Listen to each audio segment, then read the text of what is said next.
Welcome to this week's edition of Mindful Mondays. Have you ever known someone who does all the talking?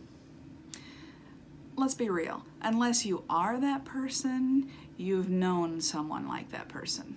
Of course you have. They talk fast, they talk long, they don't take a long enough breath at any point that you can, insert your part into the conversation and get a word in.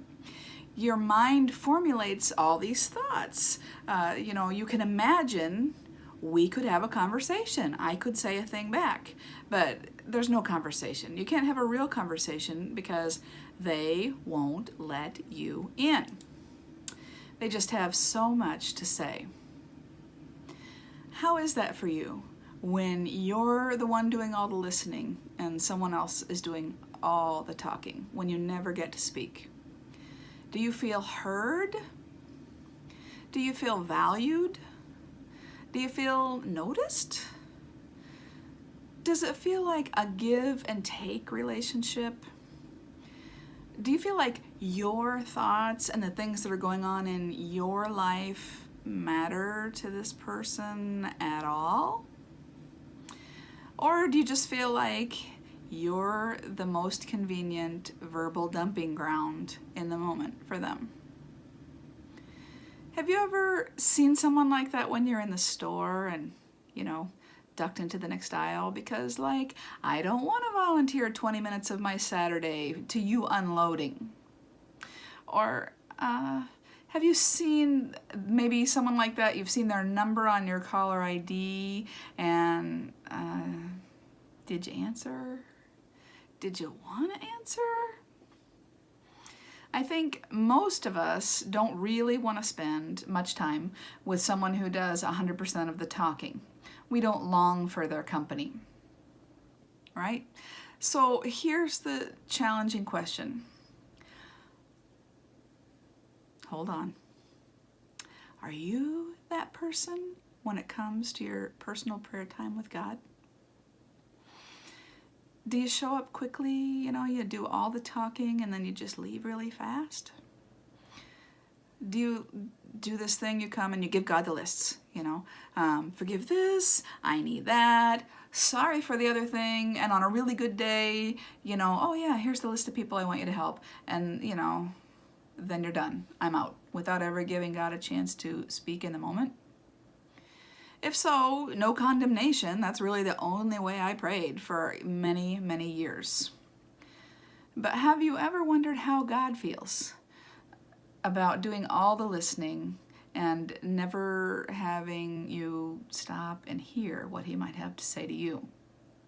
Now, I know. Hearing from God, it's not a thing that we automatically, instantly know how to do, right? God's not a physical being. We can't pull on God's sleeve, and say, hey, can you give me an answer? And get an answer that, is perceptible and audible to the human ear. And it's not like asking your mom a question, when you're little, like, Mom, Mom, Mom, Mom, Mom. Mom says, what? Can you imagine that?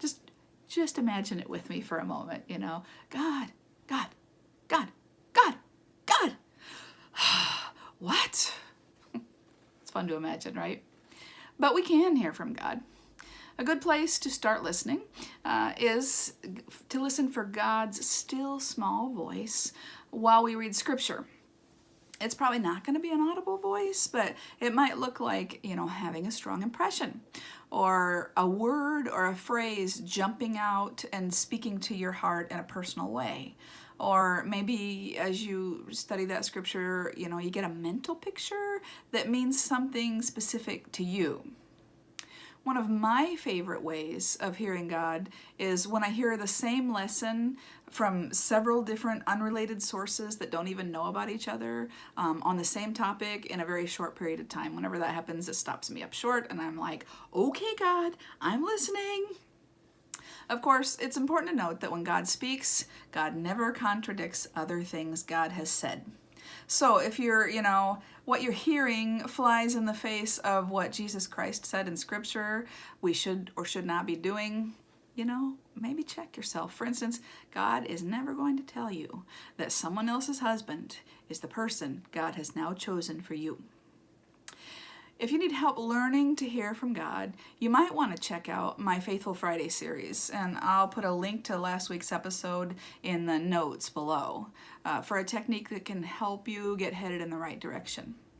So for now, go forth into Monday with mindfulness and try to notice today whether you're the one doing all the talking.